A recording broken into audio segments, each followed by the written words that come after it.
G'day ladies and gentlemen, welcome back to the YouTube channel. How are we all doing today? It is a gloomy looking evening, but it's not supposed to be raining, so it's not bad. It's nice and toasty. It's cooled down a little bit now. It's a bit fresh, but that's alright. We're enjoying it and getting on. Thank you for all the love and support on the last few videos, ladies and gents. I have been paying attention and I have been enjoying it, so thank you so much. I have been seeing it, so leave a like, comment down below if you're new around here, and if you're brand spanking new, check and subscribe. I upload roughly every 3 days, sometimes more, sometimes less, but we try and keep it consistent. But ladies and gents, there is a theme today, and well, in Australia it's going to be a bit more relevant than America, because in America it's going into those colder months, but right now we're heading to those summer sunshines, so we're going to talk about how does one go about getting their first motorcycle. And now I'm not talking about buying a motorbike, I'm talking about picking your first motorbike, alright? Now, there's multiple ways you can go down this. Obviously, you can buy them brand new, you can buy them second-hand at the dealership, or you can buy them second-hand from a private sale. So there's different techniques and whatnot to go about it. So hopefully, if you have someone around you who's a little mechanically minded or interested in motorbikes as it is,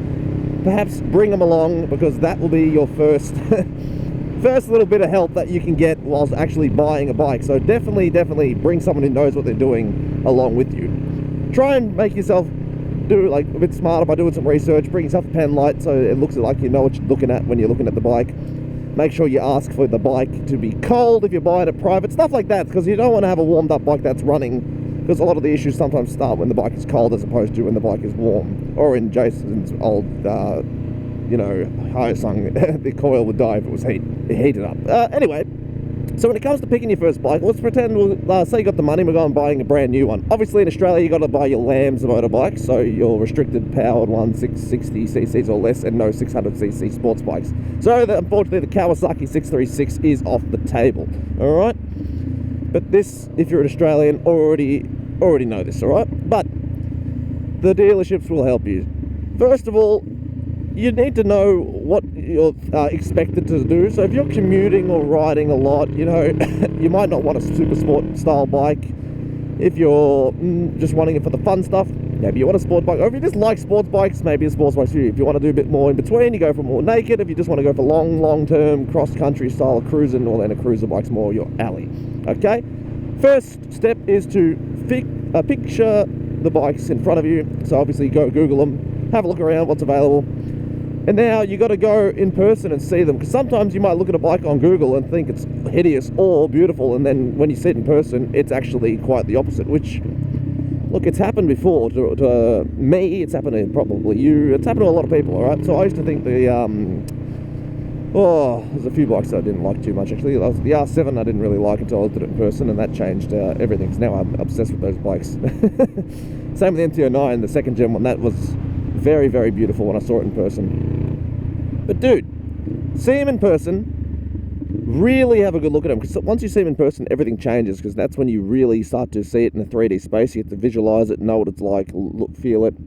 And then of course, after you've had a good look at it, you're at a dealership, baby. Have a seat on the bike. All right, sometimes you might realize that a bike is less comfortable than you anticipated. So I, for one, found the R7s incredibly uncomfortable, but the R1 I found less uncomfortable. Explain that one to me. But the point is, you get to try them out, sit on them. Some bikes might look great, but they're uncomfortable. Like, was it the, it's raining, excuse me. It's not supposed to be raining right now. The Indian Scout Bobber is a lot more uncomfortable than it looks, and believe you me, I thought it didn't look too bad, but it's quite hunched and not great when you start actually using it. So for those longer distance rides, you're probably not going to enjoy a bike of that caliber, whereas like your more Honda Rebel is a bit more upright, but you know, it's just trial and error, okay? But that's brand new bikes. You have a talk to the dealership guy, you can have a little sit and whatnot. Now, when it comes to second-hand bikes at a dealership, it's basically the same thing, all right? There's nothing too flash that changes, all right? You're still sitting on a bike at a dealership. You still get this, you can test ride it if you want to. Same with the new bikes. Test rides are not out of the options. But all those options they're on the table, okay? You can test ride, you can sit on them, you can ask questions. It's all fine. It is starting to rain, and I'm not happy about it. It's not supposed to rain! Ah! Alright, so test riding is definitely one thing that you want, but do your Google research. Now, they might not let you test ride if you haven't been riding too much, and if you're not confident, please don't test ride a bike, because you might drop a bike and then you got to pay for the insurance and whatnot. So that's one of the downsides of being a new rider. So obviously, if you have your learners, you might have somewhat idea, but still take it easy when you go on at a dealership pace, because insurance is a bitch. Now, the main one is going, after you've done your research, all right, you've looked online, you've sort of fallen in love with what you've fallen off, you go on bike sales, right? Or Craigslist, whatever the hell you search for bikes in your country, or Facebook Marketplace even, and you found yourself a bunch of second-hand bikes that are looking quite snazzy and jazzy, okay? What do you do about this? Well, go out to the dealership, the bloke or the missus who's selling it, and just have a look. You don't have to buy it on the first go, okay? Sometimes you just got to go there and have a look at it, and that's all right? So you go have a look at the bike, you decide if it's in good nick. Look, if you're buying second-hand bikes, it doesn't matter if they're a little bit scuffed up. Second-hand bikes tend to get scratched, okay? People might drop them. Dropping a bike is fine. The bikes aren't broken just because you dropped them. I mean, look, mine's had a dent in it for ages now. It's become part of the character and the charm of the Wombat Honda Rebel. But I just can't afford to fix it. But the point being is, it's completely fine. So having some scratches from being dropped is fine. It's not an issue. Don't be scared. But having a mate who has a license might be a good one, especially if it's your first bike, just so they can give you a test ride and tell you if the bike feels wrong, because they would know more so if the bike is right or wrong, depending on how long they've been riding. Because if they have only just started riding through, well, you really won't know when things are right or wrong. I've said that too many times. But the point stands, like, the bike might feel a little off, the revs might not be quite good, it might sputter a little bit, it might just not behave, you know, the way it might be when you're trying to accelerate. Now, if you're doing that, obviously that's a bad time. But if it's nice, it's good. Like when old mate bought his Hyosung, it was fine when we test rode it, then we took it on the freeway and then one of the cylinders died. And obviously it was too late then because we bought the bloody thing, because it warmed up and the coil was just not having a good time. And it was an easy fix, point being is, but sometimes the issues are like that. So get someone to ride it, and sometimes your test rides aren't long enough. In that case, that's a worst case scenario, because the bike, we test rode it, it had no issues. And then obviously once we bought the thing, well then of course issues. But sometimes that's just how life happens. Keeps it exciting, dude. Hopefully that doesn't happen to you. But yeah, just go out. And don't be afraid to tell people no when you're buying a thing secondhand, because it's not always pristine when you're buying things secondhand, dude. So don't be afraid of saying no to somebody. Just like maybe they'll offer you something good.